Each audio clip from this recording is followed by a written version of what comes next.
Mesdames et messieurs, mes amis, Ladies and gentlemen, dear friends, can you please make an effort with me in order to be focused after this super good lunch? I know that it's hard to keep intention and attention, and we will start, if you would like to, in order to follow up the work that has been done perfectly and managed perfectly by my friend Hamid, and I have discovered that he is a polyglot, and he is especially very skilled and competent when it comes to the mastery of this subject. I am a member of the Higher Council of Education, and it is an honor and pleasure to contribute to this beautiful day in order to exchange about the expertise of the African countries. So obviously the subject was about the transformation dynamics in the educational systems, and I will try to introduce swiftly the title of the second session. And before introducing the panelists, the pleasure of which I had to meet them earlier. We will not talk about curriculum or classes or whatever is related to schooling, but we will talk about the society projects that links us all. We will talk about the aspects of leadership that we will to transmit or transfer to the future generations. We'll talk about the future that we want to build for our continents. Many things have been said. Education is more than a right. It is an act of sovereignty. I think that this morning I have listened to many things regarding sovereignty. Those who educate, build imagination, and prepare the relay, it is through this sovereignty that Africa will transform its human resources into a collective human capital, and with a real demographic growth. It is not an abstract concept, it is a reality. The other figure that has been delivered by my friend Hamid, on the horizon of 2050, the quasi-moiety of the continent will be less than 30 years old. So this is more of a social challenge.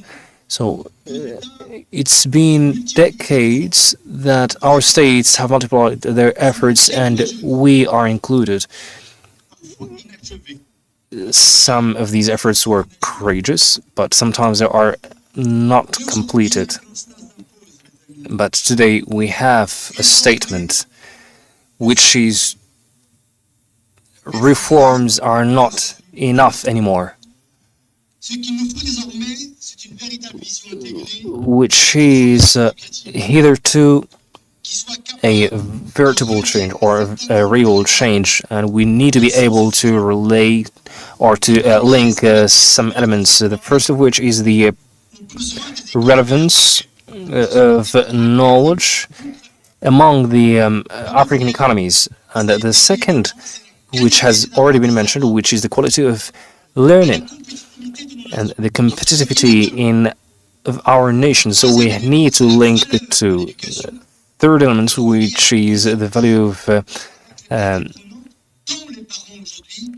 learning, and we need to involve some stakeholders like parents also, especially that the deficit of trust is impeding this collective work, and we need also to democratize the knowledge, especially when it comes to the inclusion of territory.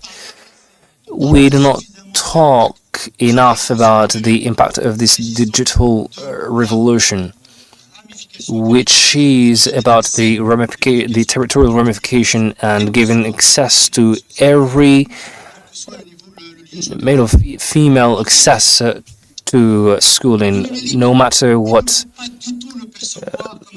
area they belong to. It is simply about a new frontier of justice, of educational justice. We need to make it accessible to everyone in the world.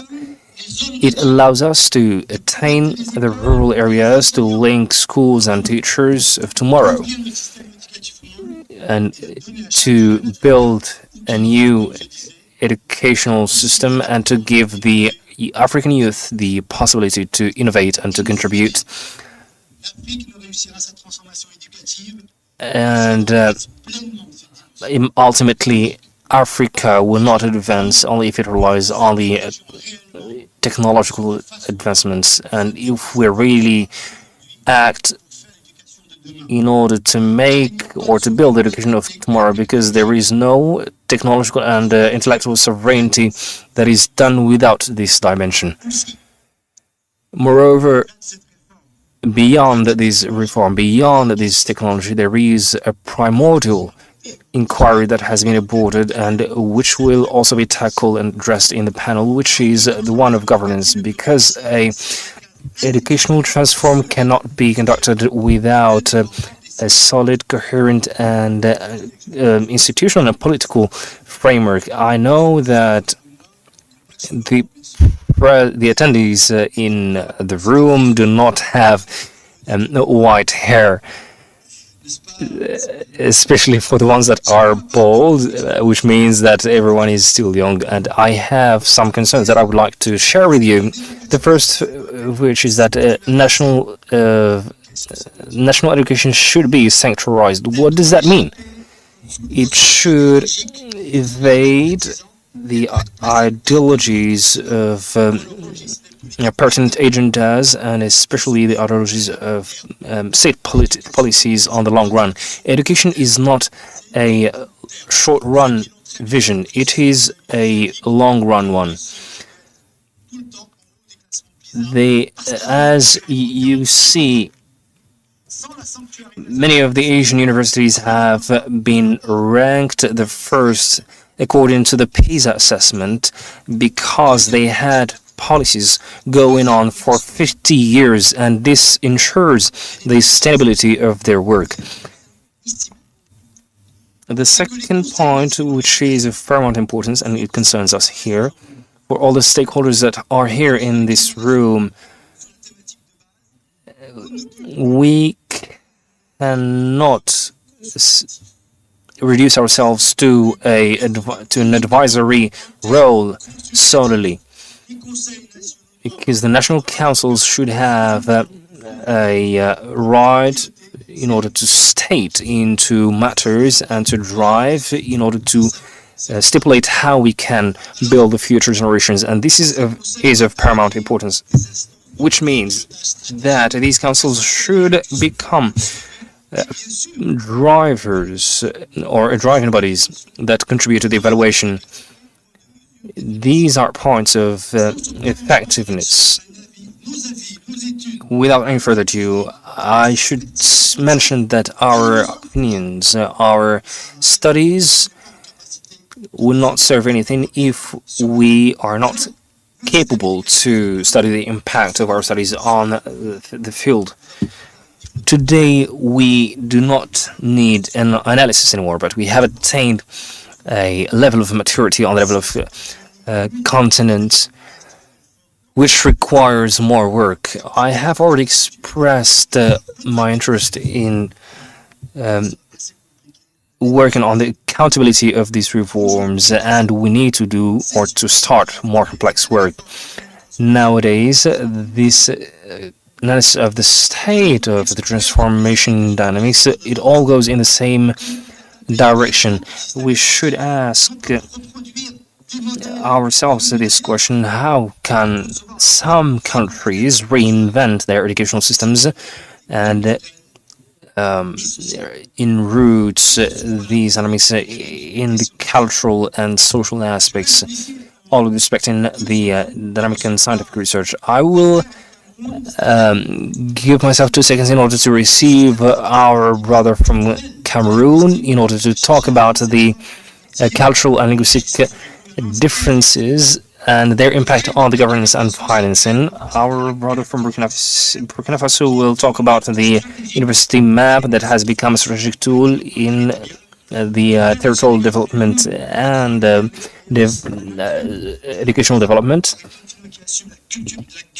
which symbolizes the quality of education. Our friend from Burundi will remind us of the role of the educational structural education in university. And from Ghana, our friend Ghana will talk about the transparency and the concept of responsibility.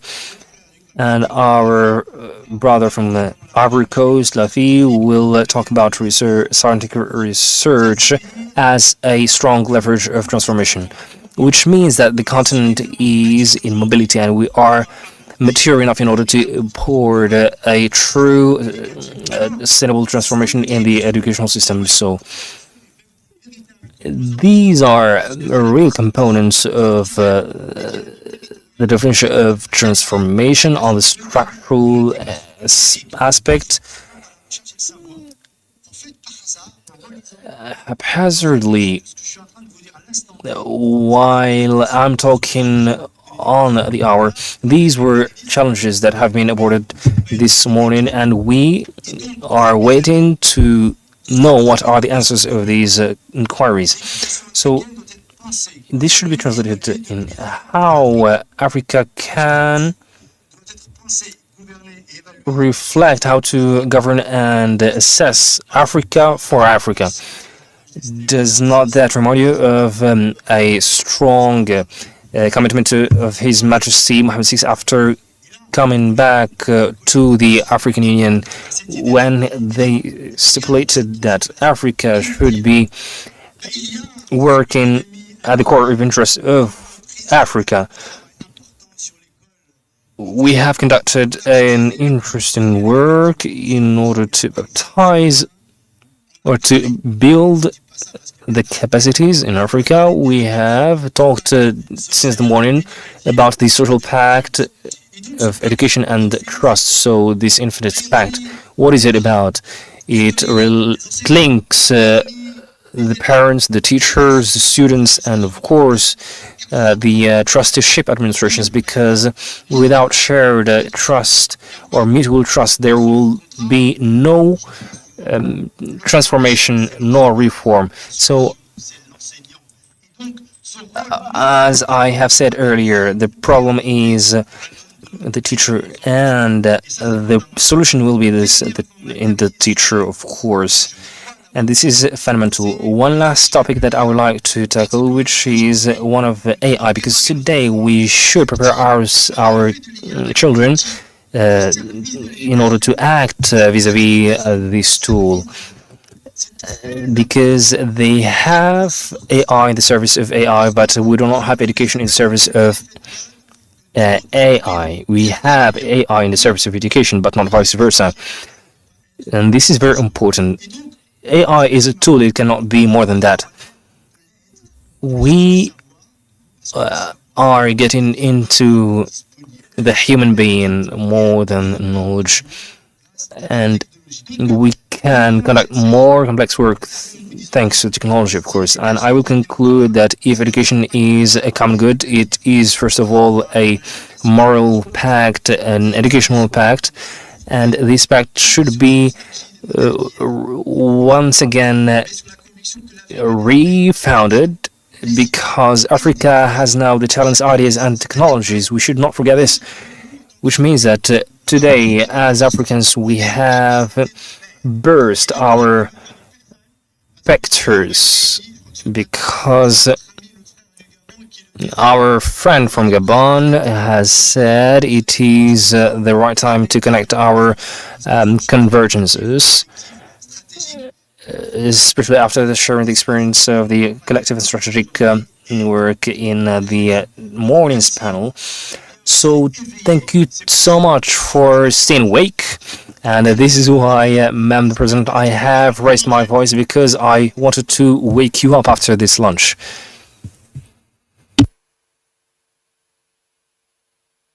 Micro.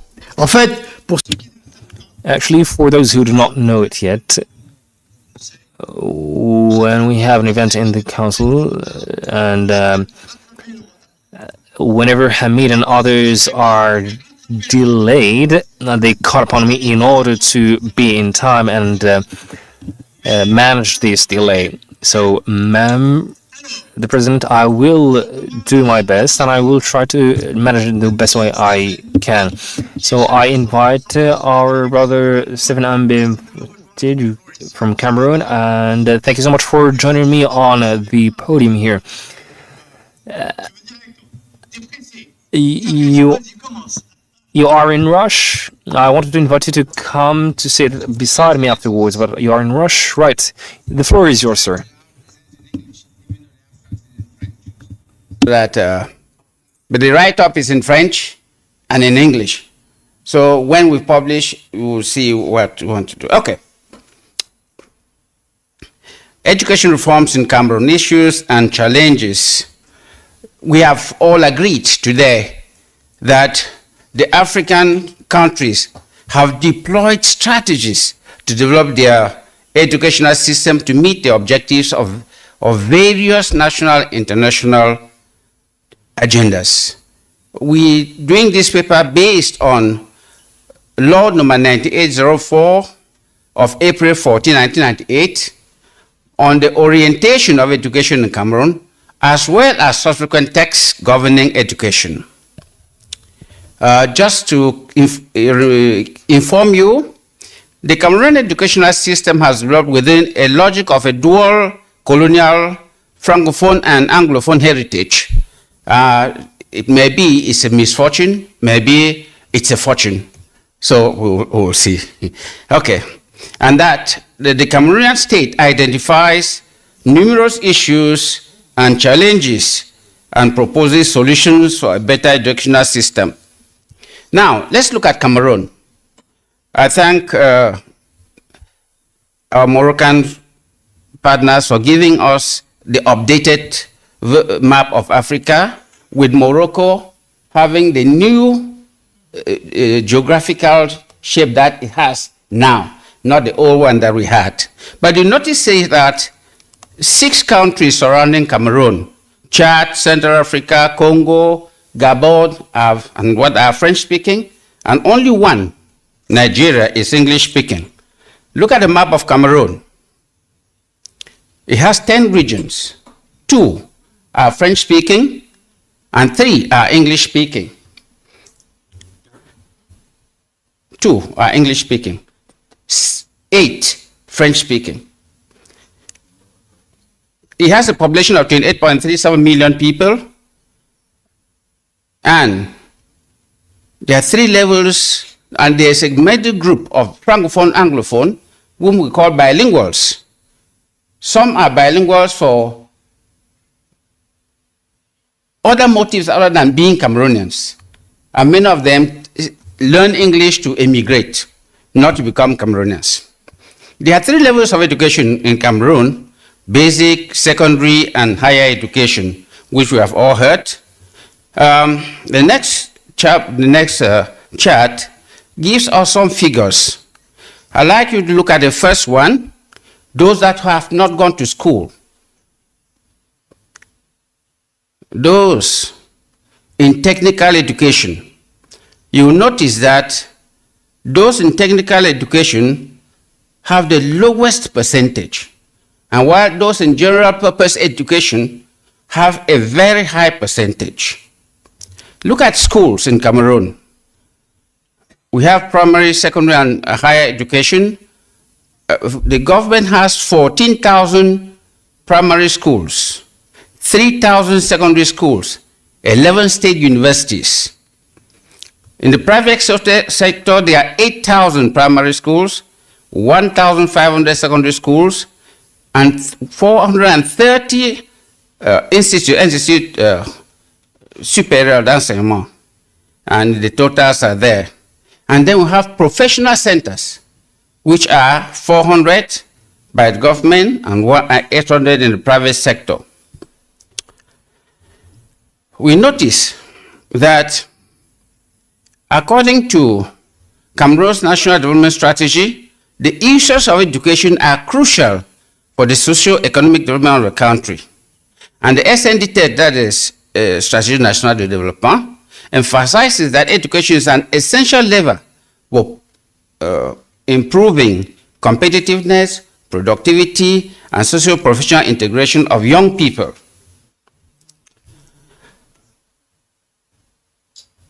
But the development of Cameroon depends on some crucial development considerations for the implementation of reforms in Cameroon. These are demographic, social, macroeconomic, financial, and legal. Some of these have been mentioned by other speakers, so I may just pick one or two to illustrate it. Between up to 15 years, the learners who are in schools make 43%. And if we extend it to 23 years, we have 53% that is looking for quality education. This is a veritable challenge. Now, and the social security factors, the human capital index dropped from 4.41 in 2012 to 0.39 in 2022, reflecting a decline in the quality of education. And given that access to decent employment decreases with the level of education, there is a deep mismatch between training and the labor market. And so most of those who are employed are unskilled. And then the security crisis in the Northwest and Southwest with the secessionists who want the English-speaking part of the country to be separated from the French, and Boko Haram in the North have disrupted the educational system for many young people. When we look at the economic factor, the general price level increased from 1.1% in 2018 to 6.3% in 2022.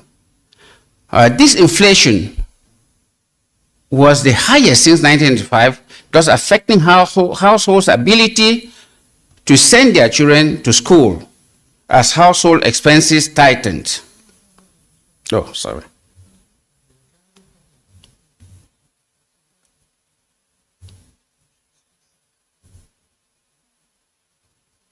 Oh, sorry, I have. Okay. By 2022, we noticed that the budget for education had dropped to 18.27, below the 20% recommended. Consequently, funding of primary education stood at 31% for households and 21%, 21 at primary and 21 at secondary education. Since then, free education doesn't exist in school, in Cameroon anymore. Families have to provide books, school supplies, pay complimentary courses, uniforms, examinations, and what have you. And this state of affairs leads us to the issues and challenges in reforming education in Cameroon. We would have used the law, 1998 law, to lead our reflection, but it poses a problem because we do not intend to challenge the government. So we want to use the systemic approach theory, which is projected by Rosnay. And the systemic approach theory is perceived as the sum of all the factors to be activated for the reforms initiated to yield satisfactory results. So think of all on all the things that are necessary. Now, let us move to challenges. And for challenges, let me start with access. One of the things that we need to do, that the government needs to do, is to reduce the regional and socio-economic disparities. The urban areas are fully equipped and the rural areas are very poor. Maintaining free primary education as announced in 2001 and reducing to the minimum household participation in financing schooling. Let us continue with the challenges, and that in rural areas where there's a lot of poverty, it is easier for boys to go to school than girls. They go in for early marriages and what have you. And there's a disparity in the distribution of infrastructure and human resources between the regions and the urban areas. In the rural areas, inequalities are more pronounced, particularly regarding access to education for girls and boys who can learn early trades. They can be employed as mechanics, drivers, and what have you. And in the cities, where it is more visible for government to see, they build better schools and equip them. But in the rural environment, nothing is done. And inclusive education is a big challenge because assistance to learners in need is not very good, is poor. Okay, and in terms of the other challenge includes developing tools and pedagogical resources, materials like Braille and digital tools, which we've talked about now, to be able to help the young learners. But the COVID-19 experience brought in a little innovation, which we will have time, I'll talk about it. And then we lack regular evaluation and continuous adaptation of educational programs and policies and the professionalization of curricula. We tend more to go for general education. Okay, let's continue. Let me save this. Okay. We also say part of the problem is governance. Governance needs better management of personnel, particularly by instituting incentives. When teachers go on strike for 6 months for not having their salaries, the education system suffers. And then we're hoping that there can be complete decentralization of the services in Cameroon according to the regions, so that each region can take care of their own needs. And then the promotion of private investment in education. Let me skip this. Let me come to. Okay. How many? Okay.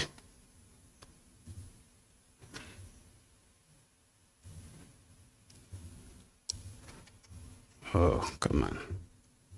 Let me come to some of the results that we've been able to obtain. Okay.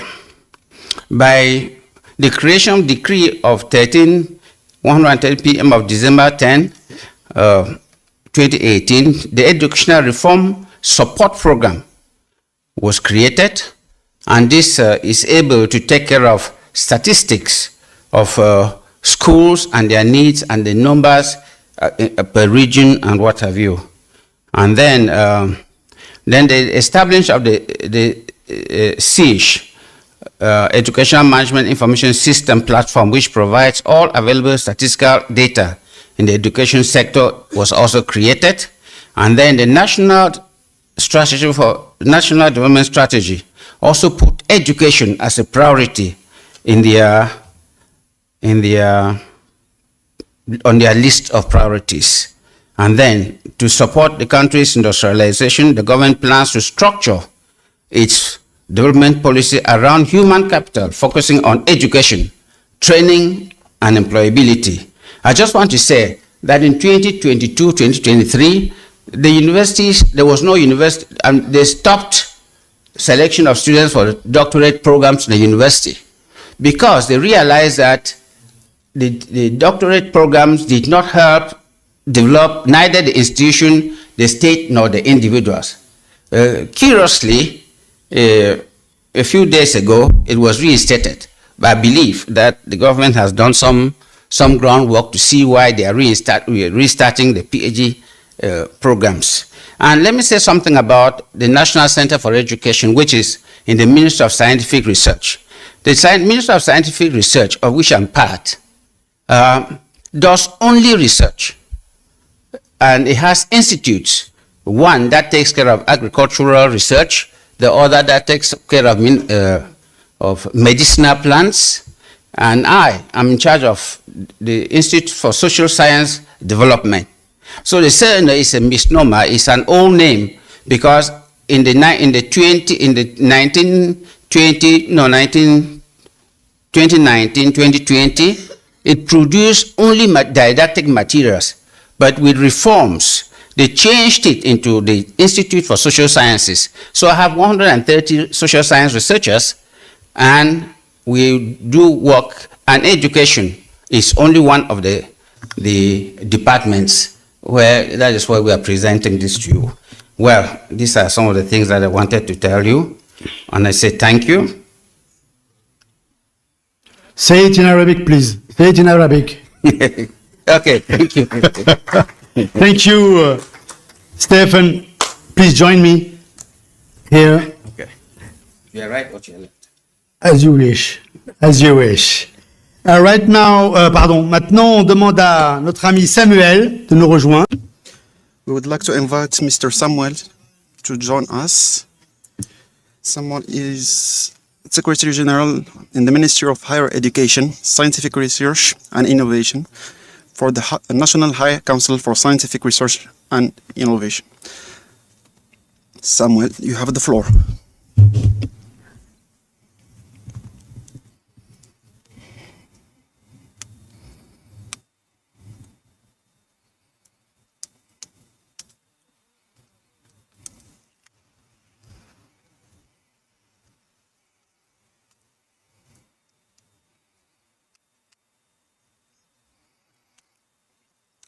Thank you very much. I'd like to wait for the presentation. It is my pleasure to present to you today the role of the university map in the education system in Burkina Faso. It is an occasion to thank the Kingdom of Morocco. I myself am an alumni of Morocco. I defended my thesis here and would like to consolidate our relations.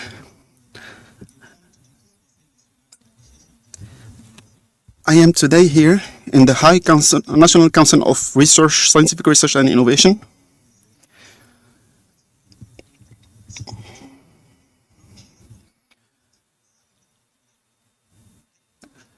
Which is in charge of motivation on all the high levels on choices of political sciences and technology. This High Council, which is presided by the Minister of Burkina Faso,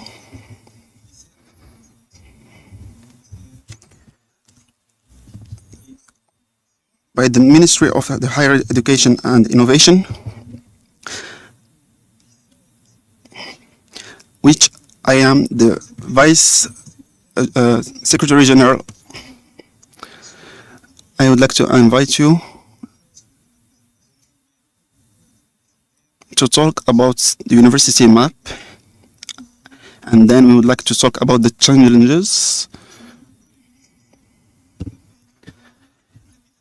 I'd like to thank Madam the President,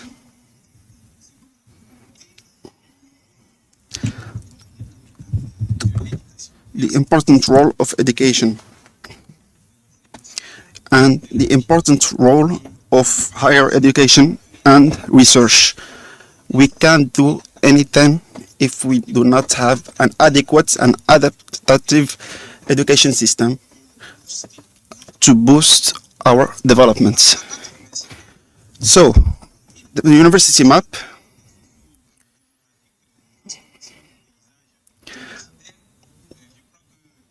in the context of the socio-demographics and the transformation of university landscape. In Burkina Faso, 55.3% of the population are under 21. That means that we have a population which is somewhat young, and this population needs references, and there is nothing better than as a reference than a good system, educational system.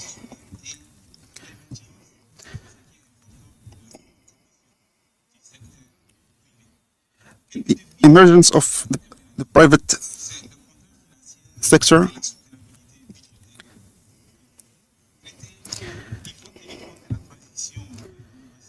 we should take into account numérique et puis aussi tenir compte de la qualité académique, mais aussi des standards internationaux. Je crois qu'il y a eu l'appel ici de plusieurs. Aujourd'hui, il est très important que chaque système éducatif puisse être adapté à son contexte, mais on ne peut pas se développer tout seul. Il faut tenir compte du contexte.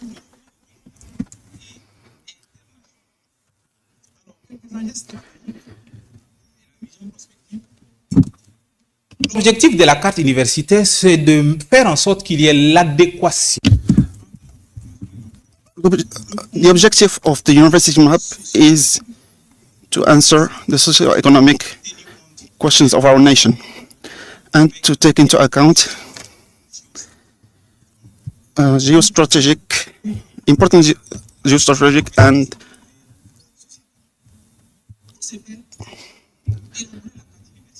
and to elaborate on that, we have to recognize that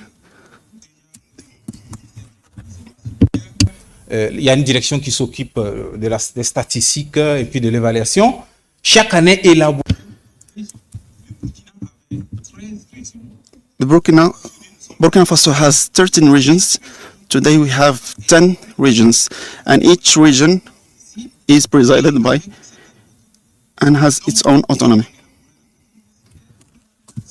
When we elaborate the university map, and then in 2013, the White Book of Higher Education, Research and Innovation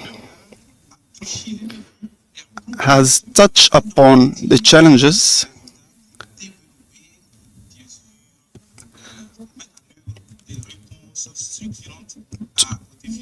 to answer structural questions to these challenges.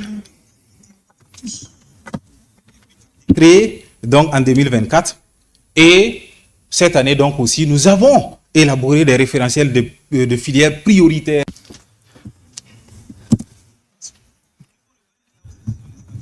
We have to recognize that these statistics that we are today in 76% in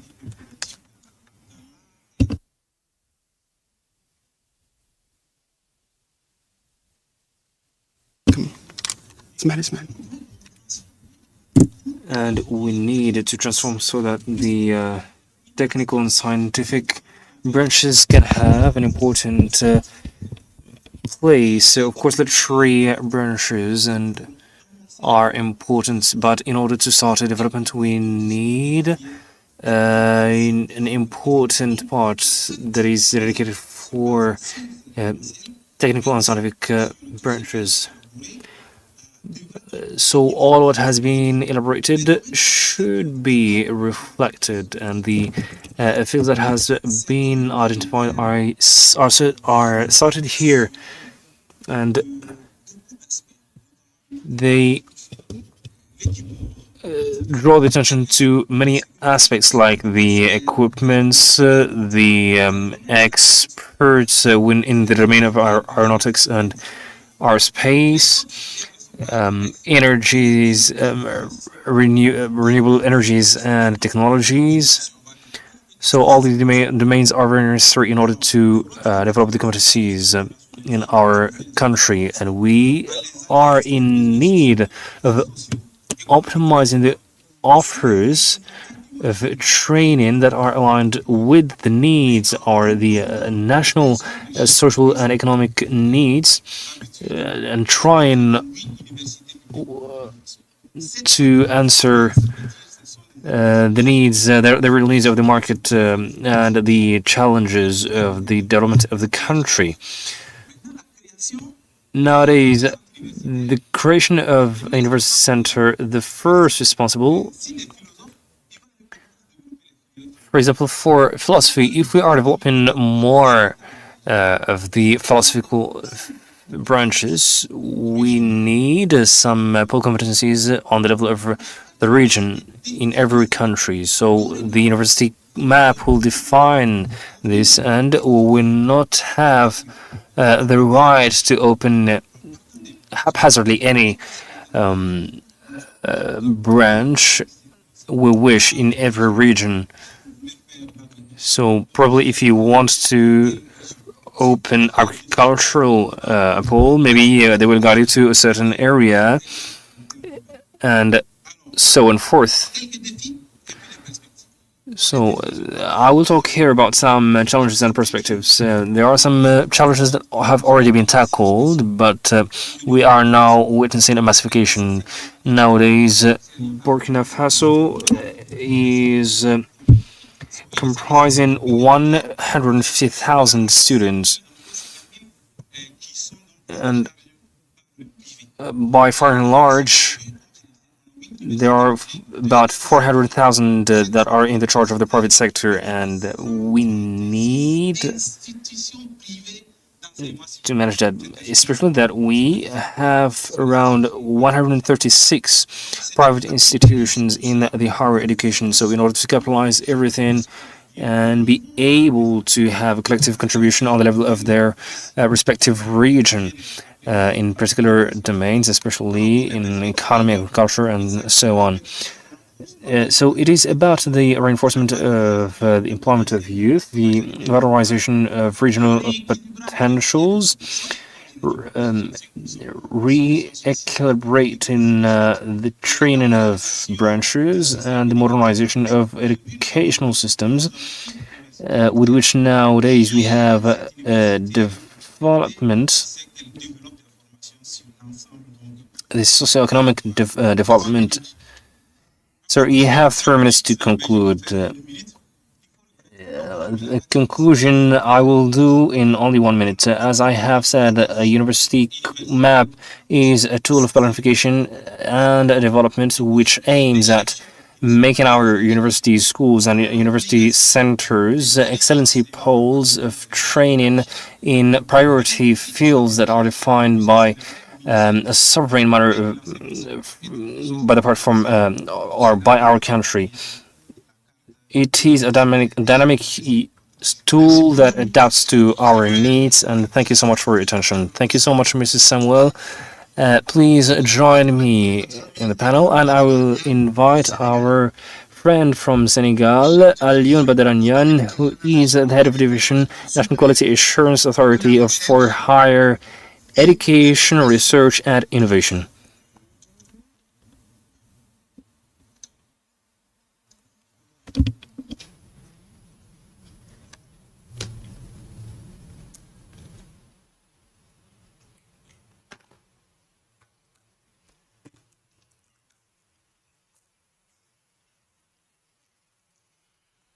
Merci beaucoup. Donc, bonjour tout le monde. Thank you so much. So, good afternoon, everyone. And I will seize the opportunity in order to thank everyone, namely the President, who has warmly invited us to this conference. So, swiftly, I will share with you some of the ideas that are asked up around the quality assurance, and we will maybe reiterate what has already been mentioned this morning, especially the contribution of the ANAQ-Sup in order to compile the statistics, the rates of success of students. So we have drawn some conclusions around this, which is of very much importance, but we need to use this data at a given moment in order to project ourselves to the future and think about the development of our education sector. In this regard, I will give you the plan of my presentation, an introduction, and a history of the creation of the ANAQ-Sup. So the National Authority of Quality Assurance of higher education research and innovation, which is known as ANAQ-Sup, is somehow similar to the Higher Council of Education of Morocco, but the discrepancy here is that ANAQ-Sup is characterized by an institutional trait, and that is in charge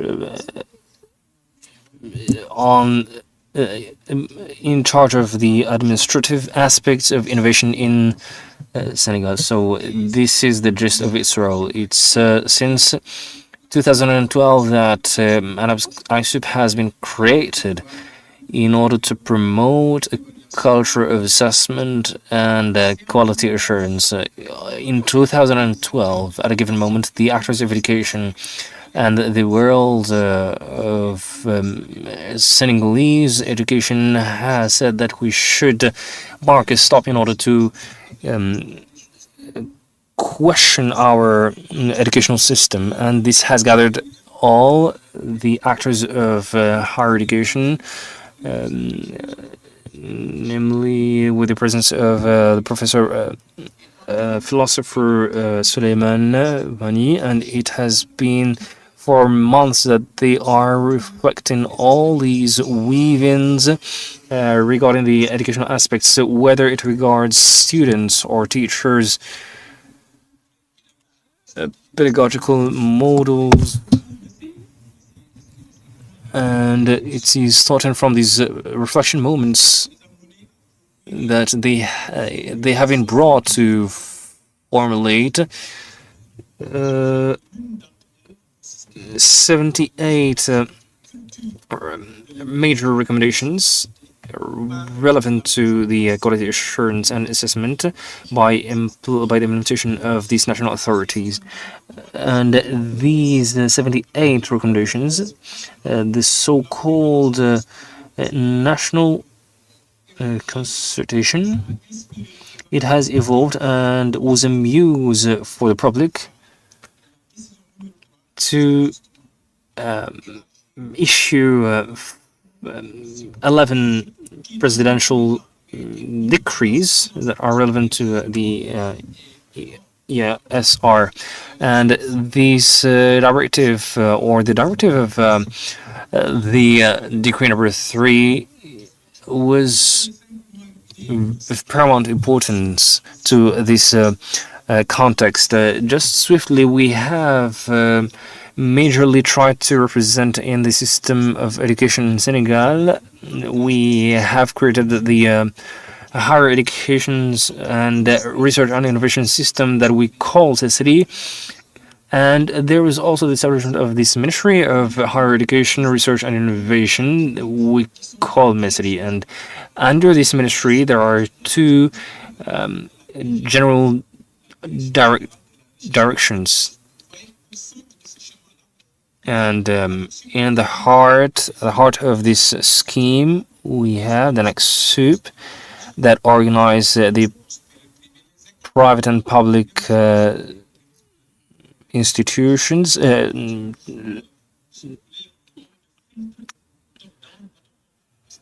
We can go on this scheme up and down, but on the political level, we should go through the consultation of ANAQ-Sup because it is the body in charge of orienting the decisions, and especially in order to apply or implement these directives relevant to the educational system. And it is responsible for correcting these directives also. From this perspective, ANAQ-Sup has come to the surface in order to alleviate these poisoning of the private education, since it has affected pejoratively the public education. This flux of students emanating from Senegal was worrying, so we had to create this regional and sub-regional hub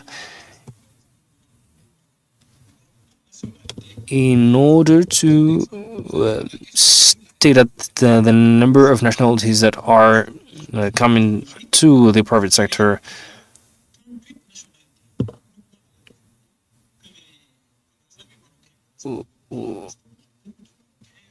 if you state that the number of students that are specializing in dermatology,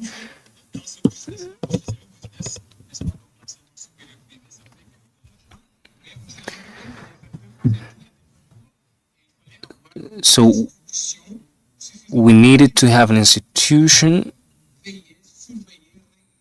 in order to supervise, control, and monitor the directives relevant to the educational system in Senegal. So, what are the principal missions of ANAQ-Sup? What is it called upon to undertake? If we can have a large scheme of ANAQ-Sup on the national level, it does what the CAMIS done on the international level.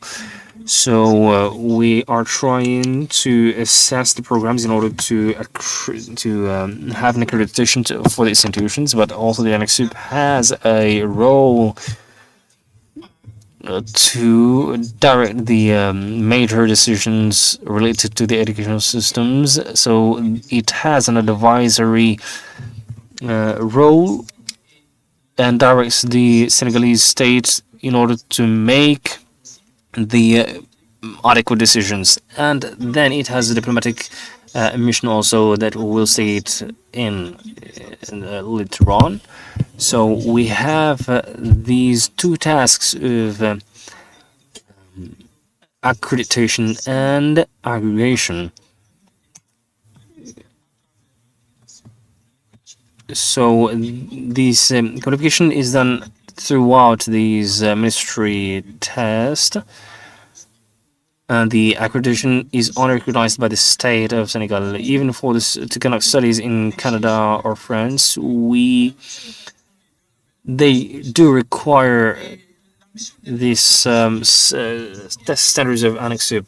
There are also some concerns that are related to the country, and the state asked the ANAQ-Sup in order to conduct some studies, deep studies on certain major issues and propose orientations for the state to make good decisions. So we try to see whether there is an internal efficacy of the educational systems.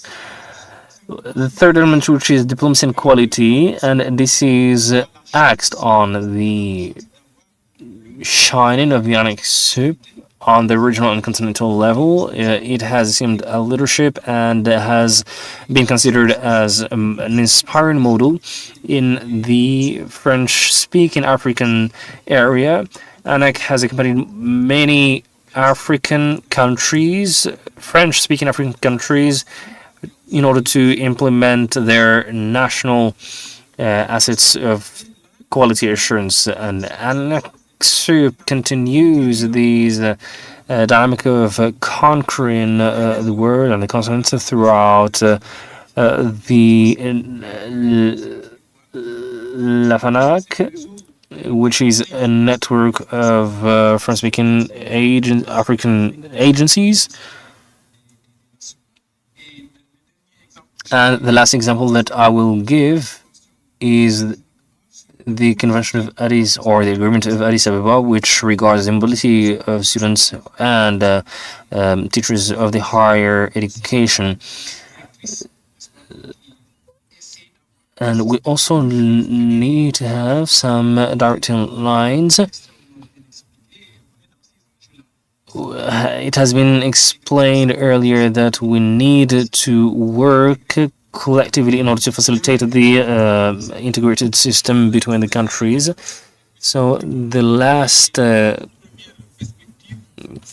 perspective is to go or proceed with an institutional strengthening. Up till now, hitherto, we have an advisory role. We only give pieces of advice and recommendations.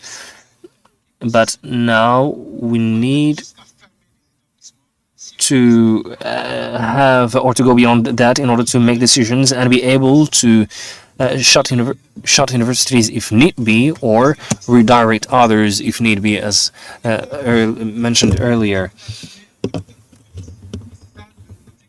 So our first objective, we depend on the economy of our country, and in this dynamic we are trying to reflect the educational system of Senegal. So this is all I had to share with you, and thank you so much for your attention. Thank you so much, and you can join us, and I will ask also our friend from Burundi, Leonidas, who is the permanent executive secretary of the National Commission for Higher Education. Mr. Leonidas, the floor is yours.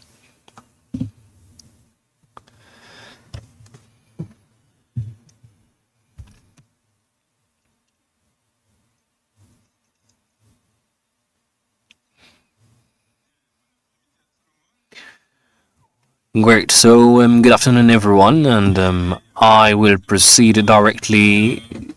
As you have seen, we are working on the dynamics of transformation of educational systems in Africa. And I could elaborate this presentation that is entitled Transforming Education in Africa in the Era of SDGs.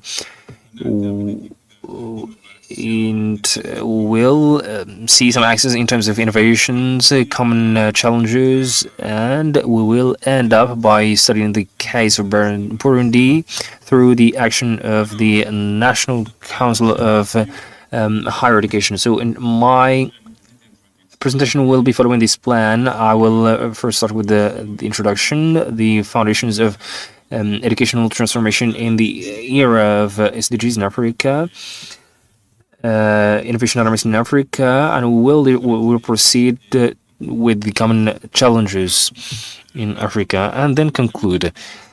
So in order to introduce my presentation, I will reiterate what has already been mentioned by others. Africa is a continent that counts about 1.7 billion inhabitants, that will count 1.7 billion inhabitants by 2030, and ergo it's going to be more than 40% of less than 25 years old by that time. However, 98 million children and youngsters are not benefiting from schooling yet, according to the report published by UNESCO in 2024. And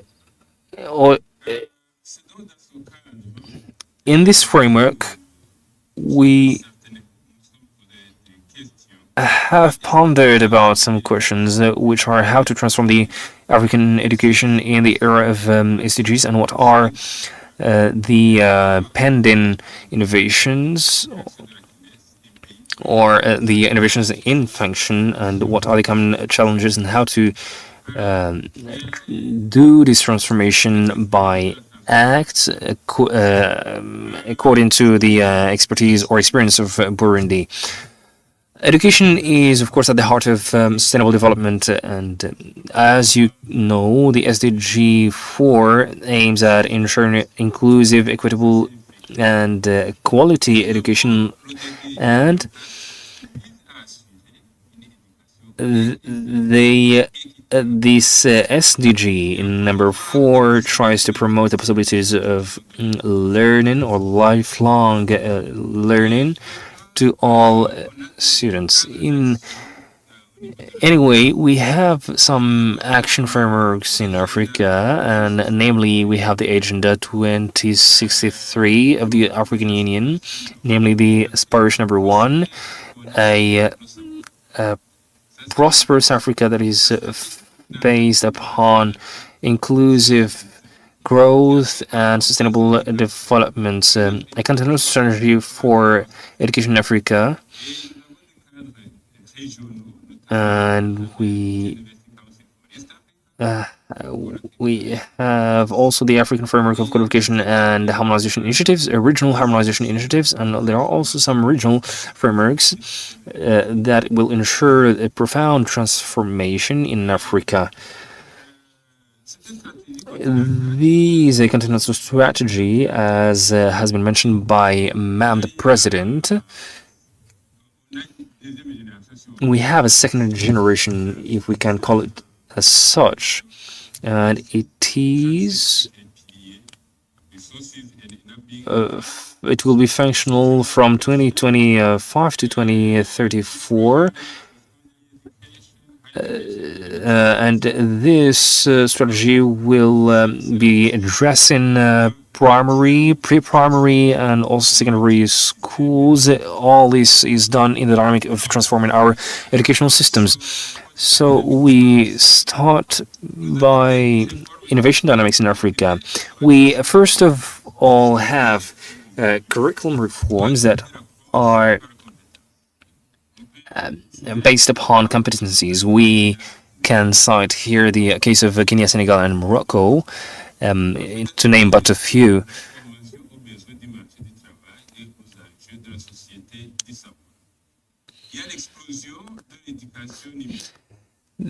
Second of all, there is this boom of digital education. More than 45% was the rate of increase in the e-learning platforms between 2020 and 2024. There's this example that I want to give, which is the initiative Smart Classroom in Rwanda and the Kenya Digital Learning Program. So they allowed some students to have access to some classes without internet, which is very important in the framework of inclusion and especially equitable and quality education. When it comes to new forms of governance and partnerships, we have nowadays the state is not alone anymore. Now we have public and private partnerships that involve or include EdTech, universities, and private sector. We have also regional networks and community actors that participate or to contribute to a more inclusive and open governance. Number 4, we have the axis of education and sustainability, which is centered around the integration of environmental challenges, public health care, and global citizenship in the curricula, which is a major pivotal point in order to form or in order to train responsible citizens and actors of change. The tendency is to learning to learn. So obviously we have some challenges. We have aborted many of them. So we have some common challenges, and the biggest challenges in Africa is related to financing and equity. Of course, by dichotomous levels, especially that our expenses remain inferior to the recommendations of the UNESCO, especially that we have 4 to 6% of the GDP or 15 to 20% of the public expenses.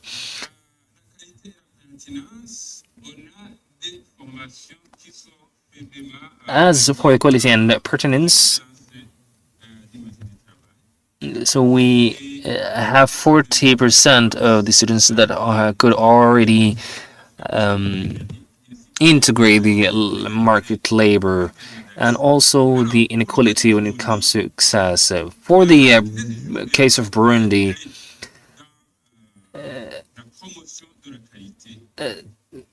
education is a key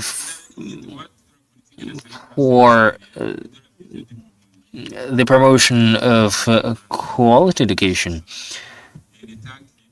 And the state, with the help of the High Commission of, or the National Commission of the Higher Education, has undertaken a very good work. The strategic role of this National Commission is to undertake or to implement some reforms of the curricula in order to harmonize the programs according to the system bachelor, master's, doctorate in coherence with the original standards, the implementation of a national framework of qualification, regulation and accreditation, and also the promotion of quality. So all of these objectives support the government in order to improve the educational sector on these aspects. And moreover, we try to finalize the harmonization of curricula, of training, of fundamental training in healthcare, especially in medicine, nursing, and other sectors. Especially for medicine, we used to have a program of 6 years, and now the program is of 7 years. We also rely upon a regional assessment of medicine faculties. We try to reinforce the university governance in parallel with that, and we also try to valorize the applied research. You have 3 minutes. Conclusion. So, in conclusion, we say this, that transforming education in Africa is daring to rethink our systems in the light of SDGs. We need to go forward and surpass the knowledge to competencies. As a key message, I will restate what has been mentioned by UNESCO. Education is not a cost, it is an investment in prosperity, and I would like to thank enormously the Higher Council of Education, Training and Scientific Research, and namely Madam President for having invited us to this key event that is of paramount importance to our educational sector in Africa. Thank you so much. And thank you so much for joining us. And now I will ask Ahmed Dinapu Adulai from Ghana, who is the General Director of the Tertiary Education Commission. And the floor is yours. Please, you have 1 minute.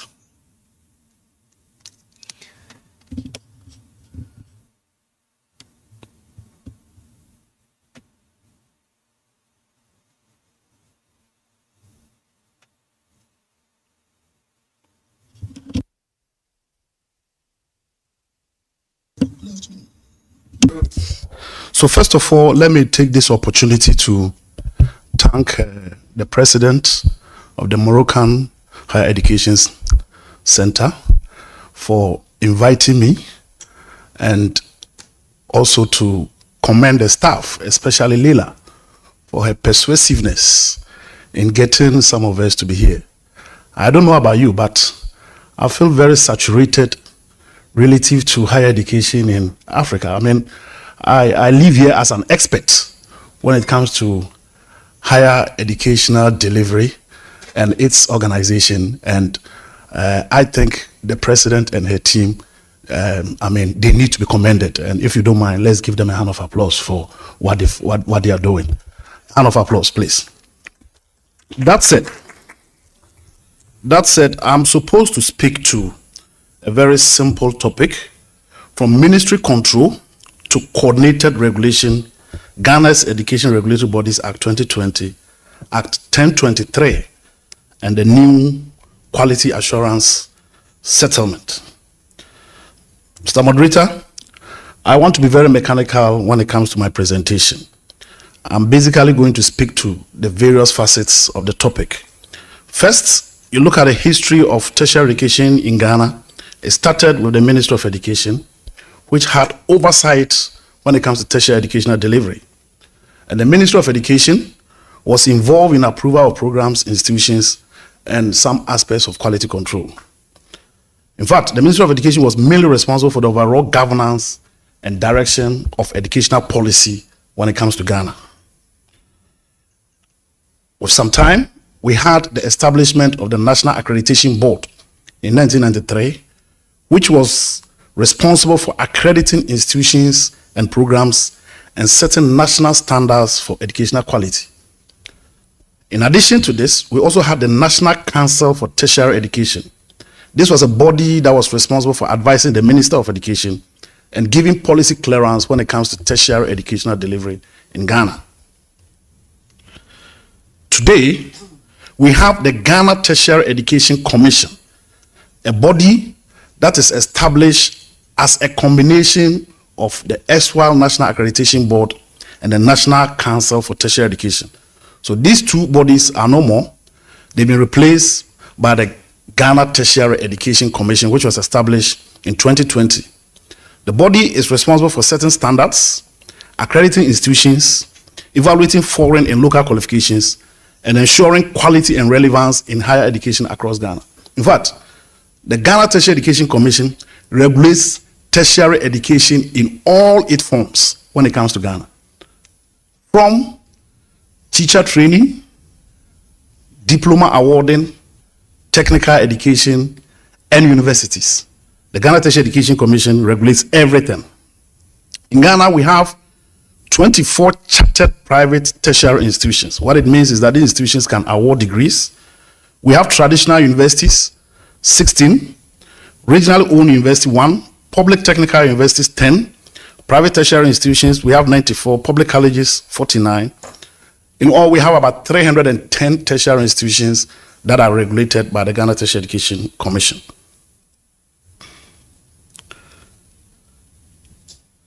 What we have currently is a shift from the centralized control, as have been emphasized by most of the participants here, to a specialized regulatory agencies. The Ghana Tertiary Education Commission has emerged as a central actor when it comes to quality assurance in tertiary educational delivery when it comes to Ghana. What we do in terms of raising the bar is to ensure that we do risk-based audits where we try as much as possible to come up with standardized accreditation mechanisms to ensure that there's clear, consistent, and measurable benchmarks for all, and ensure that there's transparency and predictability when it comes to tertiary educational delivery. What we also do in terms of our challenges or roadblocks is overlapping mandates, and I think this is something that happens in other countries. Today, even though GTEC is the body that is responsible for accreditation, almost every professional entity also wants to do accreditation. We have the Nursing and Dental Council, we have the Medical and Dental Council, we have the Allied Health, and in fact, today we even have the Psychology Council who wants to do accreditation. What we do is that we try as much as possible to work with these bodies such that there's coherence in terms of our accreditation architecture. Again, what we are looking at is to have a proposed solution in terms of dealing with this. And what we are looking at is a coordinated model where we are looking at forging a coherent regulatory ecosystem. And to overcome the challenges, we propose an integrated model based on 3 pillars. 1, to establish clear shared protocols between GTEC, the Ministry of Education, and other relevant bodies.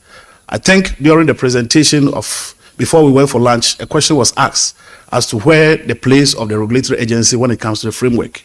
GTEC works under the Ministry of Education, even though we work with other regulatory framework agencies.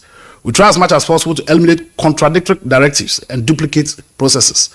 As I indicated, before the coming into being of the Ghana Tertiary Education Commission, we had the National Accreditation Board and the National Council for Tertiary Education.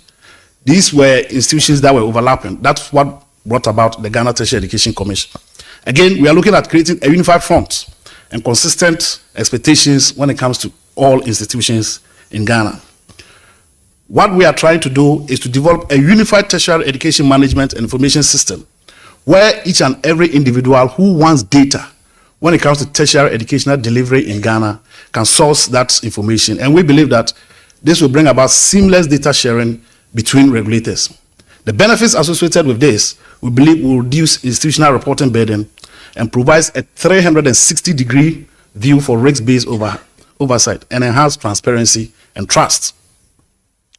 Ladies and gentlemen, I believe that aligning the timing of audits, program reviews, and accreditation cycles will help when it comes to providing quality assurance in our tertiary educational delivery. This, we believe, will allow institutions to plan strategically and allocate resources efficiently and make the regulatory process predictable and manageable. In conclusion, Ghana's shift to GTech has undoubtedly strengthened the quality assurance when it comes to accreditation through specialization. However, we believe that specialization without coordination creates new inefficiencies. The proposed coordination model is critical for balancing accountability with institutions' autonomy. What are the lessons that our experience when it comes to Ghana can be taken from this conference? We believe that, and I think this has been said and needs to be reiterated, expanding access must be paired with intelligent regulation that is both robust and agile. And when we started, I commended the president of the Moroccan Higher Education Council for having us here. But whilst I commend her, I think I'll also challenge her to make sure that as we live here, meeting all these many regulators, and most especially people who are heading these regulatory agencies, we need to have an association of higher education regulators where we can meet either annually or quarterly to share ideas and to share our challenges such that those ideas and challenges can be used to the benefit of Africa as a continent. Thank you so much. Thank you very much, Ahmed. Please join us. Thank you. You may sit here. Last but not least, donc, je vais demander à notre ami Vafi Doumbia de la Côte d'Ivoire. Vafi est directeur général de l'enseignement supérieur, ministère de l'enseignement supérieur et de la recherche scientifique pour le Conseil consultatif de l'enseignement supérieur et de la recherche scientifique. Vafi, tu as 1 minute et demie.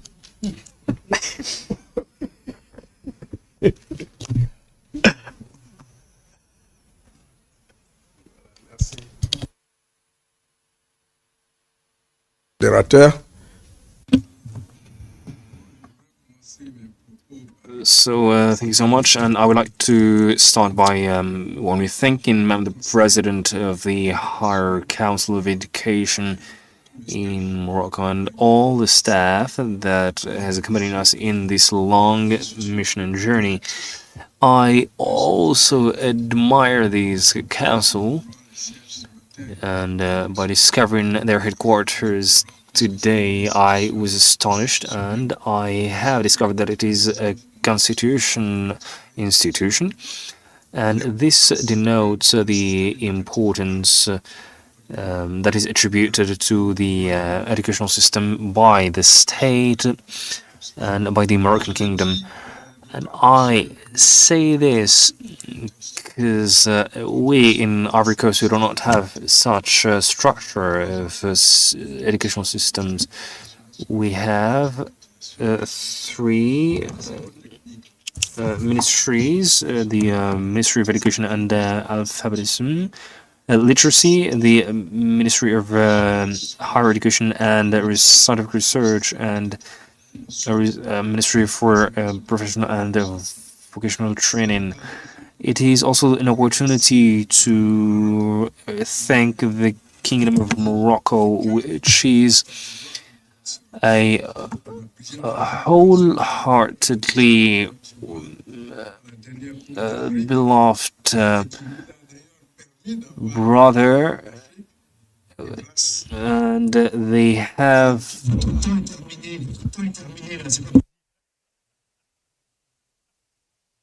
they are organizing the African Nations Cup for football.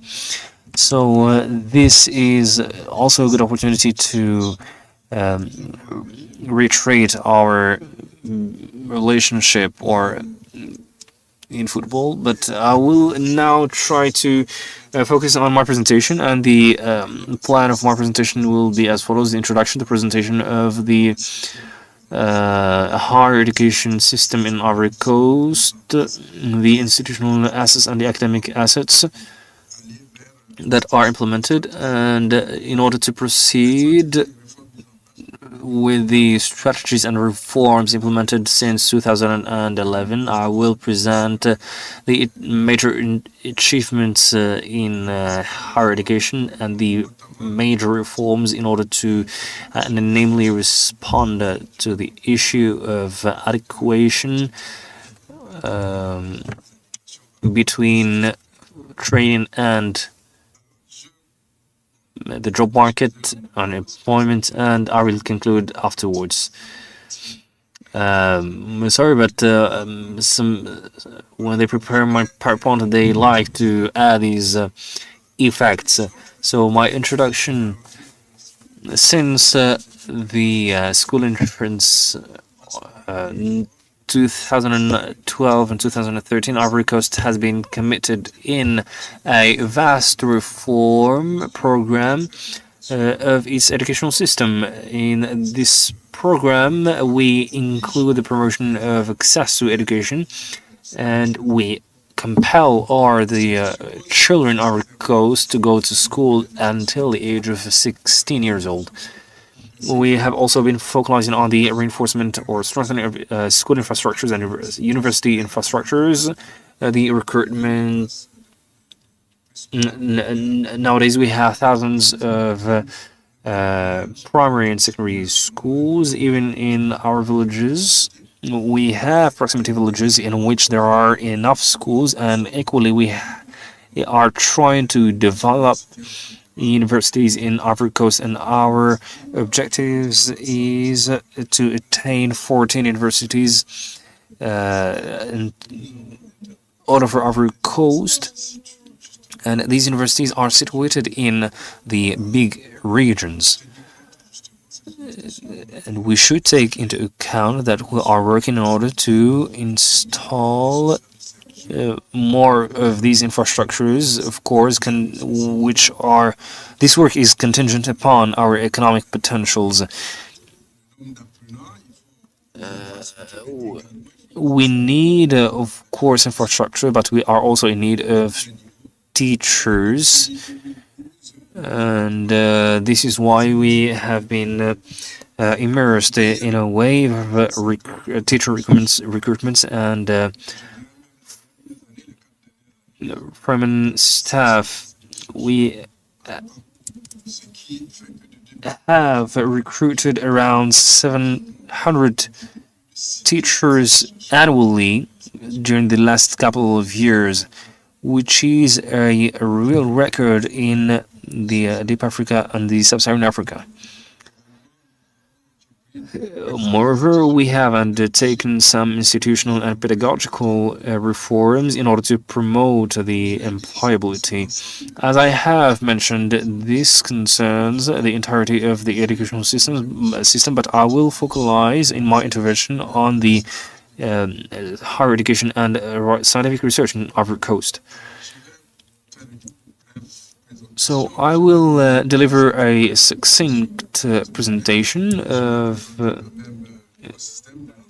the ecosystem of higher education in Ivory Coast, and this ecosystem or this presentation will be about 3 steps.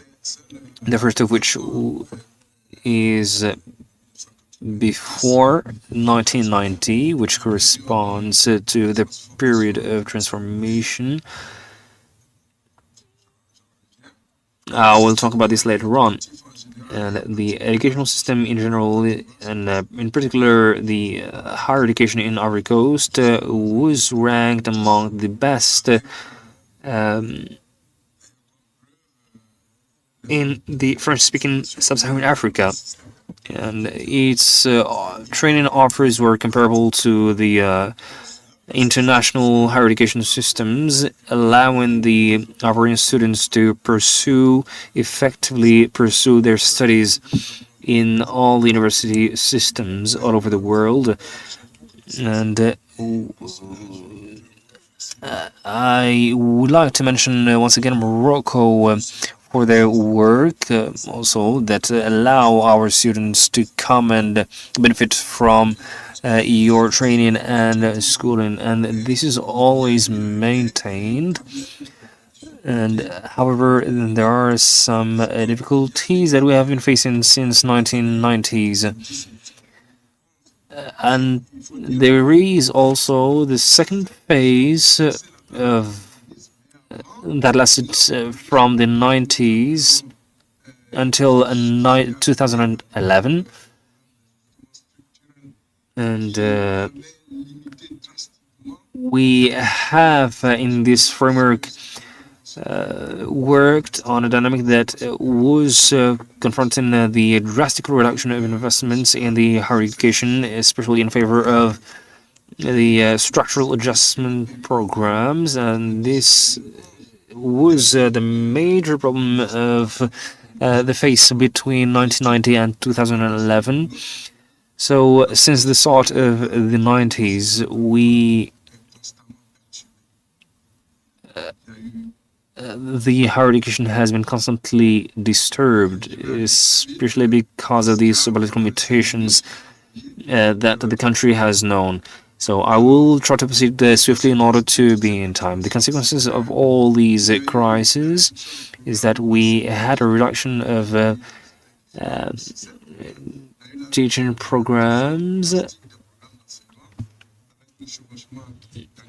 with the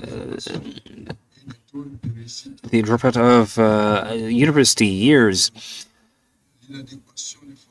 There is this decline on the level of trainings and the success rates, which is an internal outcome that includes the augmentation or the uncontrolled augmentation of the staff. There is this inadequation between training offers and the needs of society in the market or in the job market, especially that the insertion rate was very weak. We also are talking about the strong concentration of effective students and the lack of effective teachers in the system.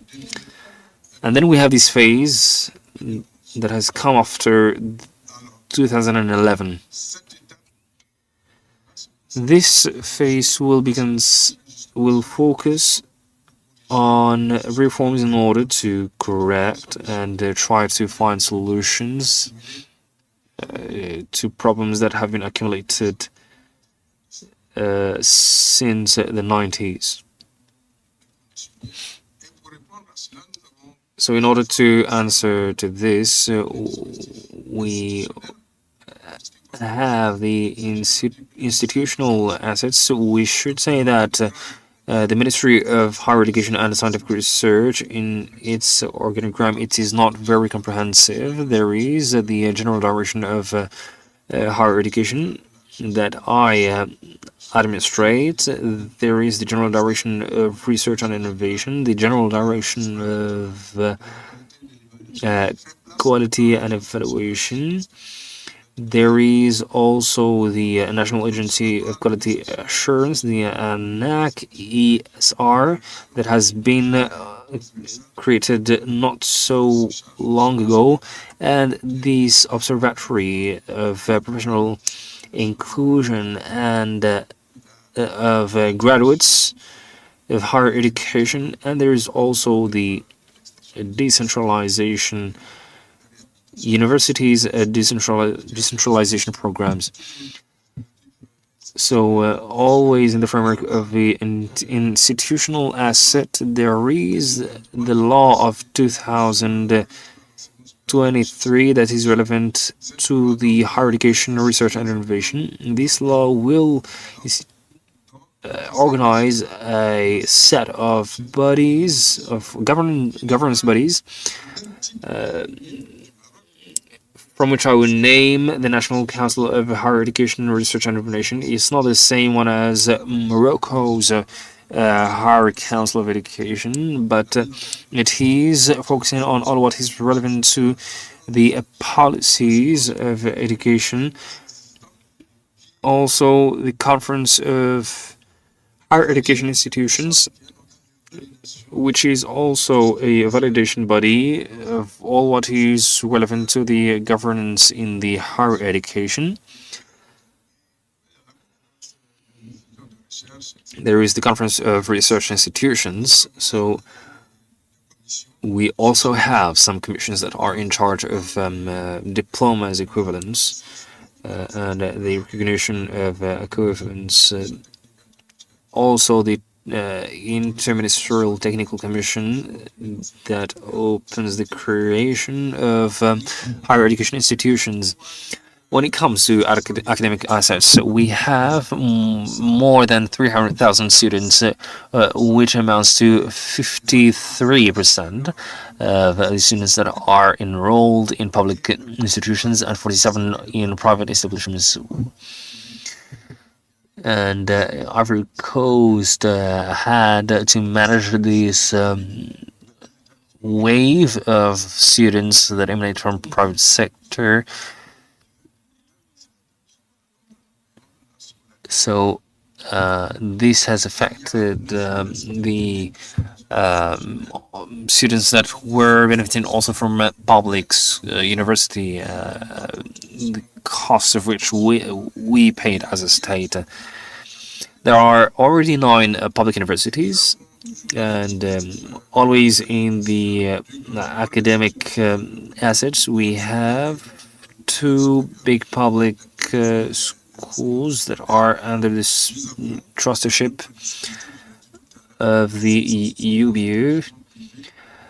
And we have also 571 private institutions, 444 of which are big private schools dedicated to the training of BTS, and 127 private universities.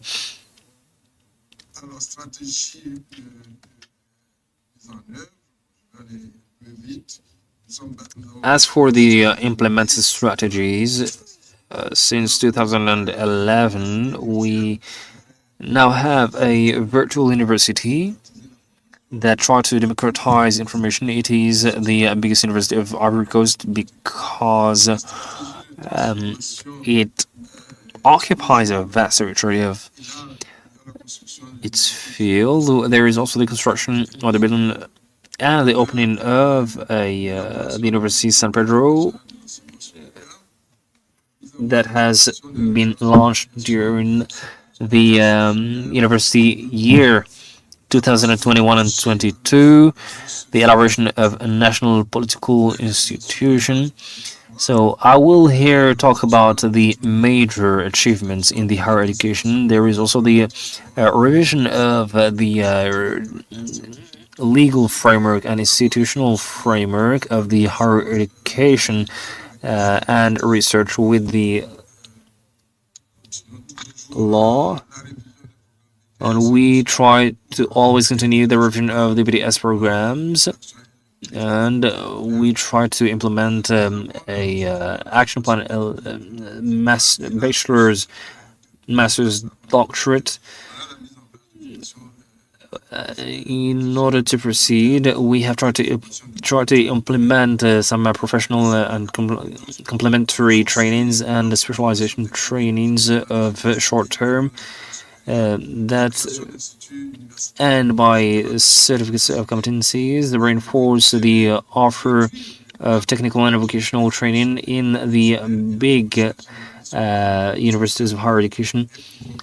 In order to conclude, I will say that the efforts furnished by the government, the Ivorian governments during the last 15 years contribute to the reinforcement of pedagogical and social infrastructures and ameliorate the governance of the higher education system, ameliorate the conditions and the life conditions of and the work of community actors the university, reinforce the professionalization of trainings, and ameliorate the mobility conditions of the learners, all with reducing the migration in the overseas. For the upcoming 5 years, the higher education is committed in the promotion of the status of the entrepreneur student in the dynamic of the structural transformation of the urban economy, according to the PND 2000 and the plan 2026 and 2030. Thank you, Mr. the Moderator. Ivory Coast has again played prolongation times, but it's okay. We will not. Yes, I would like to invite you to applaud them all.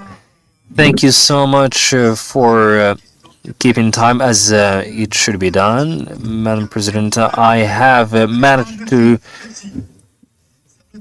be in time, so thank you so much. Thank you so much. It somehow boosts my ego, so thank you so much. So we will summarize, if you would like to, without being pretentious, because it's a bit difficult to have a summary of such rich interventions. But for Cameroon, we have known that the program is revolving around a cultural and linguistic vision. For Burkina Faso, the focus was on the university map, which was very important for the structural reforms and the electoral reforms.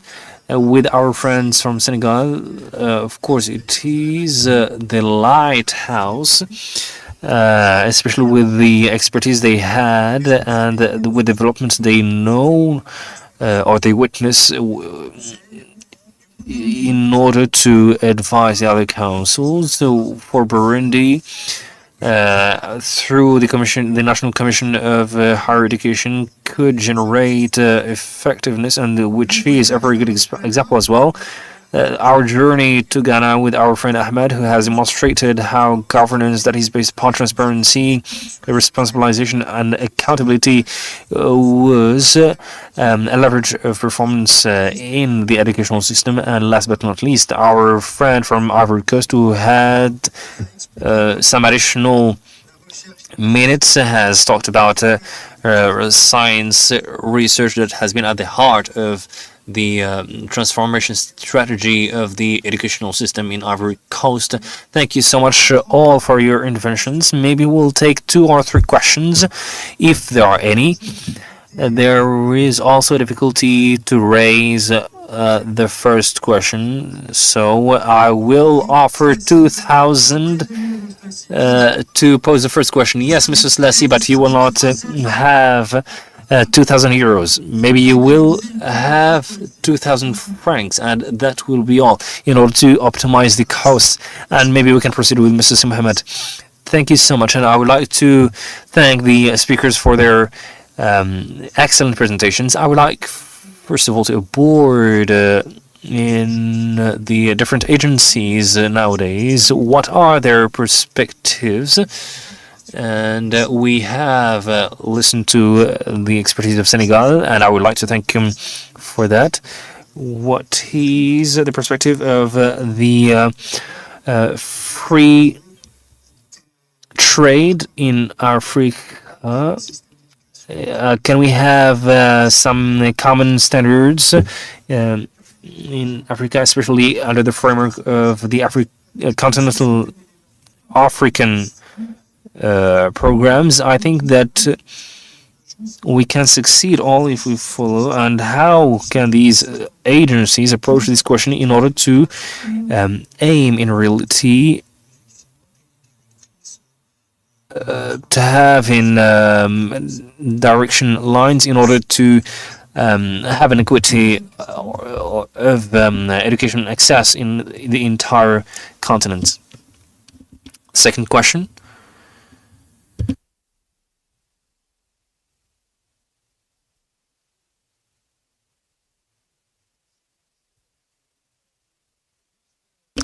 Thank you, Mr. the Moderator. I would like to pose a little question I would like to draw your attention to a point that has been aborted by the different speakers concerning the private sector. I think that it will be favorable to widen the reflection scope to a general, in a general way, because the reforms are directly oriented towards the public sector, but it concerns all the students from the preschool until the university. On the other hand, we have talked about the school map, and it is one of the priorities of the higher education, but this school map is applied on all the levels. It has also a territorial aspect, but it also has an aspect of quality and pertinence of decisions that we should make altogether. Thank you so much. Third question, ladies first, and it's not any lady. So thank you so much. I have one question for all the speakers. Maybe if we link all the reports that has been issued by the UNESCO, the BAF, and they, etc., they demonstrate the rate of women and girls that are excluded, and there are some alarming figures. 2/3 of illiterate people in Africa are women. 1/4 of girls drop out of school before primary schools, and 44% of girls are married before maturity age, and there are a lot of schools that do not have any sanitaries. So maybe there are a lot of countries that are underrepresented in this aspect. So maybe we can talk about this. First of all, I have a contribution and a remark regarding an expression used by Dr. Nashu, which is about the necessity of a high-level commitment. I would like to say that for Mauritania, this political commitment with the proclamation of the orientational law in the High Council is only an ammunition. And the second motive of benefiting from these educational systems is the infrastructure, which are linked to the ministry or the presidency. So one other point, which is reinforcement of institutional assets that only have advisory role. I would like to have recourse to the diction of the road code. There is what we call the dead spot, because the role of the head of the institution has some dead spots when it comes to reforms relevant to the educational systems. But we have 40% of possibilities of reform are undertaken by the president of or the head of the institution, which means that the rest, the 60% that remains, is shared by the other stakeholders or parties, the relevant parties. I also like to mention that the recommendations of the UNESCO that have been issued in the other reports should be taken into consideration. We cannot advance with the educational system while we overpass the role of the teacher. We still have some institutions that are still using chalk. And without further ado, I will stop here. Thank you so much for your intervention, sir. The floor is yours.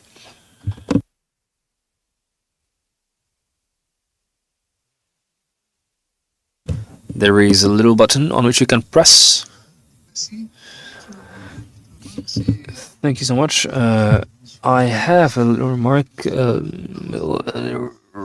Hearing or listening to many interventions, we can notice that there is some similarities between the different educational systems in Africa. So we need to assert that these are factors of development and they are linked somehow in a certain context, and we need to protect ourselves to the future. There are in some interventions that aborted the long run plans, and there are also some challenges. There are the challenges of human resources. The social actor is the teacher, the qualification, the competencies.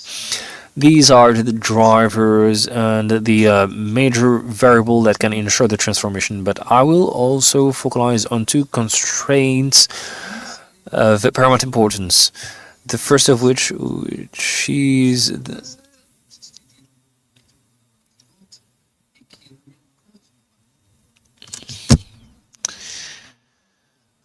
regarding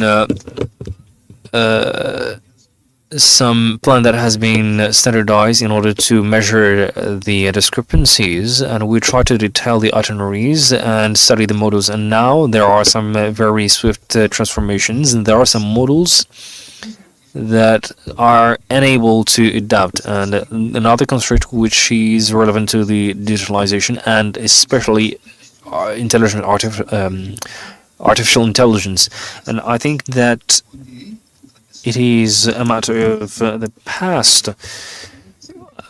We should know how to proceed in order to minimize or to mitigate the damages of this transformation. First of all, we should take into consideration the identity and how to preserve it. And we should know how to make the proprietaries of law to contribute on the level of the different institutions of the state. No, I will not yield the floor to you. I'm joking.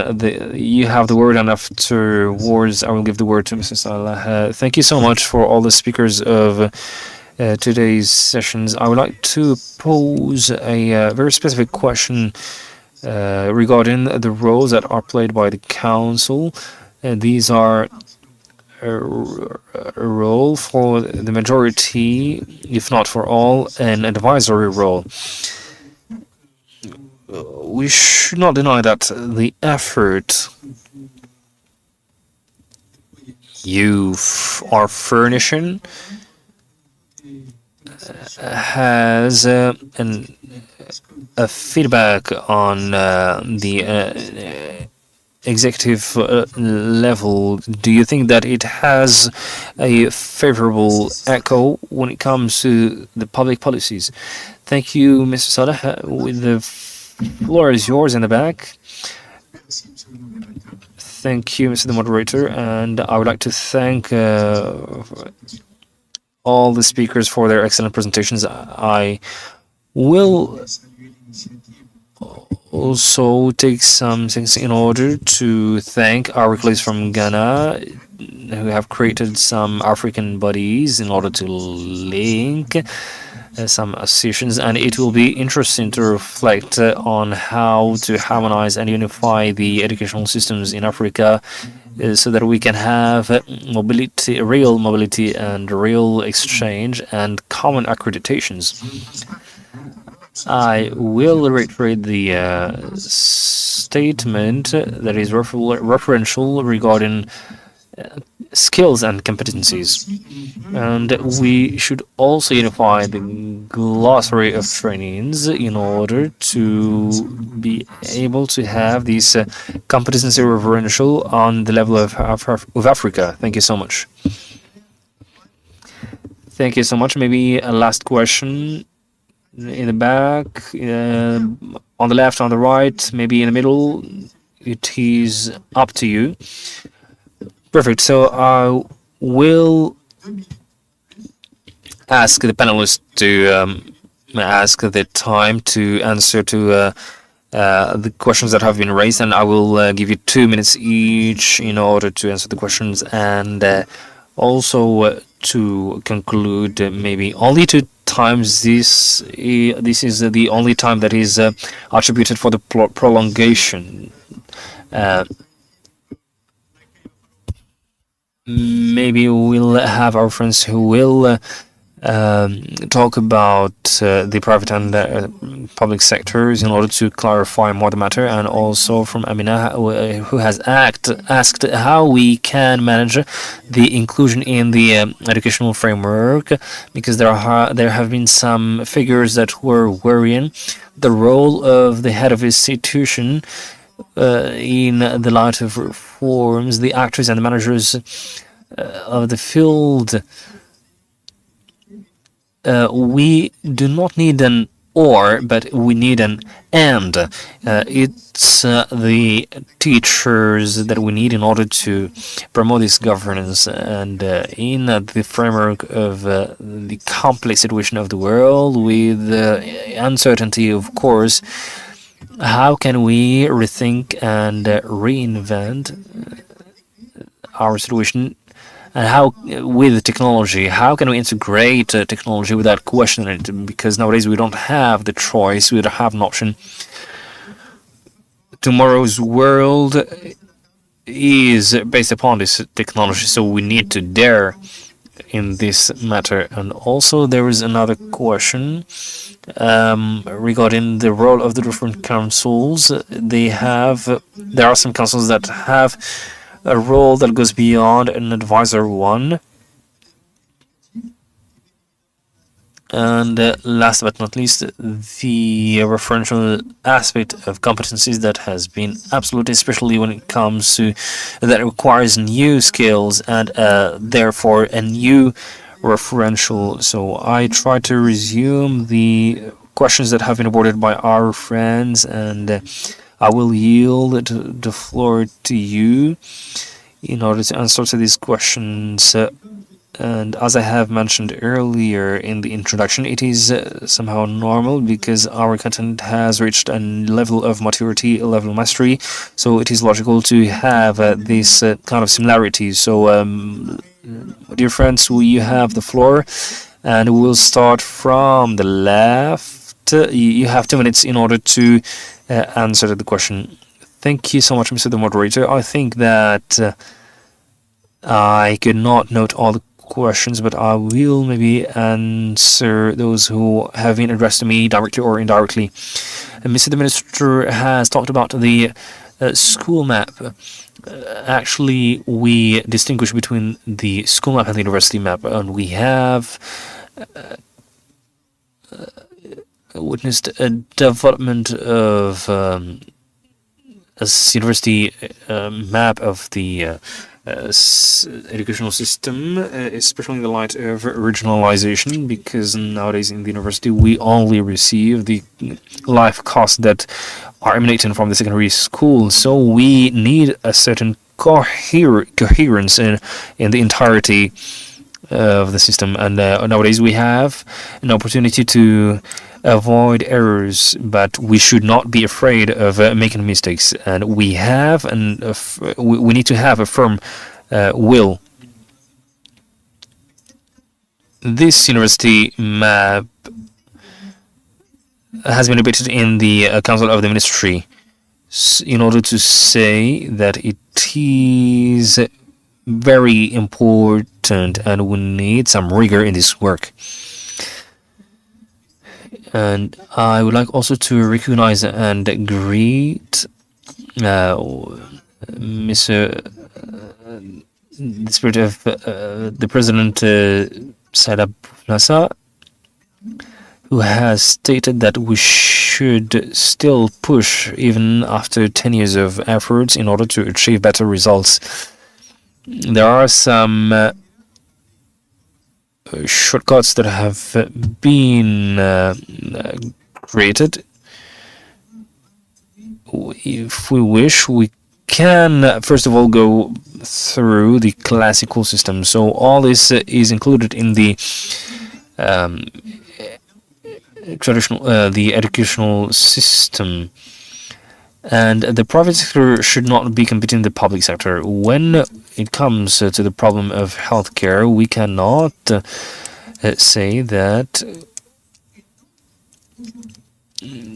the works of the private sector will overshadow the public one, but they should complementary. Of course, we said that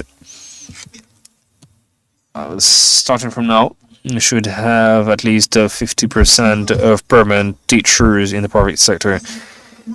Thank you so much for respecting the time frame. Thank you so much. You are invited to dinner anyway this evening, so don't worry. And moreover, it's Madam the President who has invited you. Thank you so much, and I will intervene on 2 interventions in the private, as we have stated in Burundi, and I think it's the same in all the countries. There is a proliferation of incidents in the private sector. So in 2018, we have conducted an inspection and a systemic assessment that has yielded to the total closing of 10 institutions, and in 2025-2026 will conduct the same work. It has started in April with the general report, and of course we have, if we find some institutions very bad work, eventually they will be closed. As for the question of the exclusion of women, of course, this is an unfortunate statement that we can see everywhere, but we need to do something about it. In Burundi, the government has tried to undertake work in order to ensure education to women and diminish the rate of dropping out of girls in their courses of training.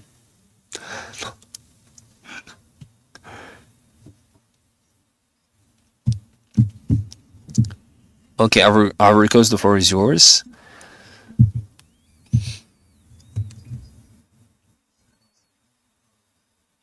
I'm sorry. And when it comes to the school map, I have mentioned it earlier. Nowadays, all the primary schools have started off to. They start with the preschool systemically, and this is linked. As I have mentioned earlier, the schooling is obligatory until the age of 16. So there isn't only a follow-up by the parents, but also by default there is a follow-up by the state, especially that we try to improve the infrastructure.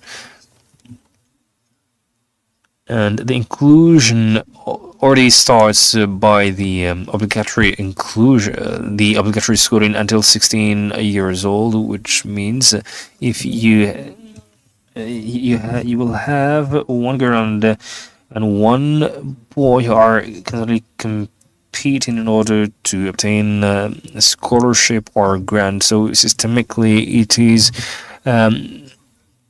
implemented by the state.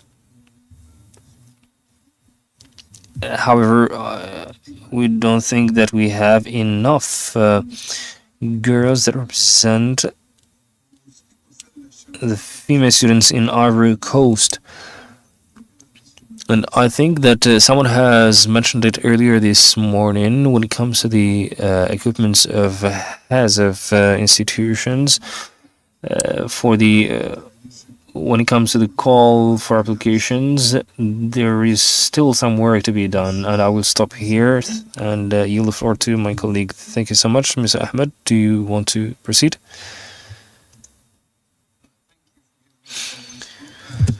I just want to talk about the private and government roles in education.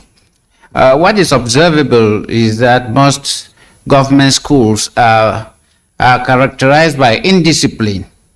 Though they are very cheap, meanwhile in the private sector, there's greater discipline and they are more expensive. And some of the private sector schools are run by missionaries, by churches, which are sometimes very moderate, and it makes it easier for followers of those denominations to send their offspring there. We also notice that for the state to make quality control, all higher education or private higher education institutes are accredited, are affiliated to state universities. So there's none that can be on its own without being affiliated to a state university. In that way, it is a state university that guarantees the quality of education. We also notice that the government is party and judge in the sense that it doesn't practice what it preaches, but it is the one to give marching orders to all other institutions about quality control. Meanwhile, when we go to the private schools, those students who go to the private schools are considered failures, because if they don't pass well, they can only continue with the private schools. Meanwhile, the government insists on, if you do not pass, you stop school. Thank you. Thank you. Alioune, last but not least. Oui, merci. Moi, je vais rebondir sur la question du droit. Thank you so much. I will rebound to the question that has been posed by Mauritania and the framework of the African and continental qualification. What blocks us from having a common strategy and a developed one? Since 28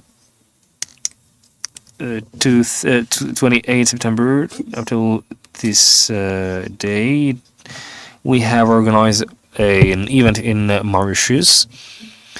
There was another event in Johannesburg, and all the problem of the ANAQ-Sup has this problem of lacking of harmonization between the directives of the countries, which is not the case of the Addis Ababa agreement, where the countries are linked, especially between the signatories. So the countries are asked to do the first step,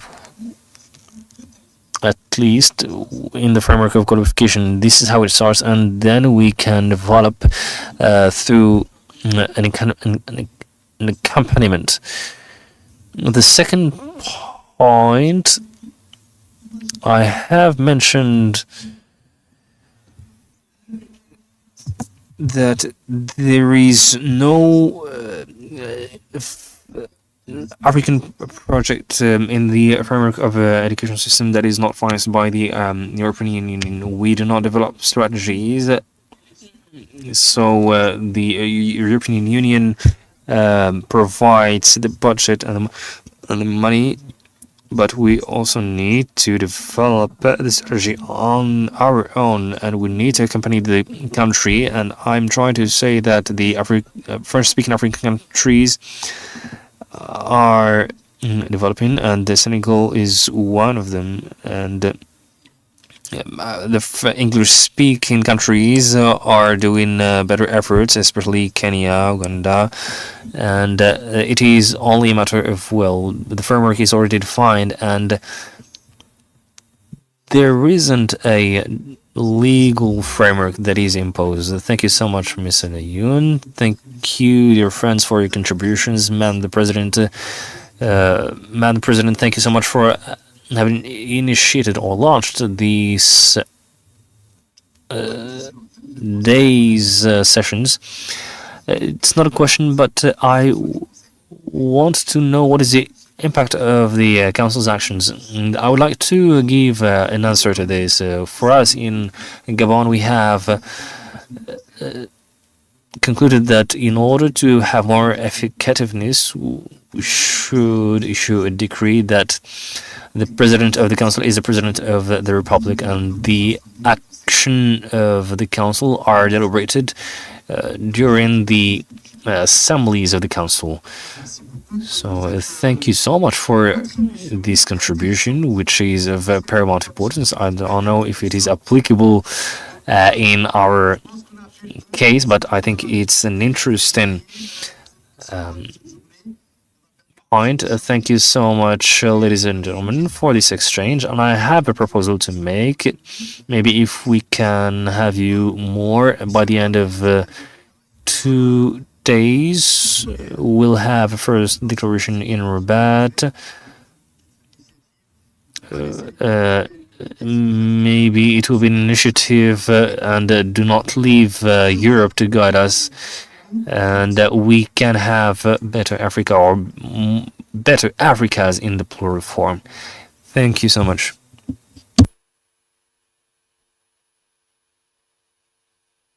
On me dit de vous dire que demain on commence à 9h30.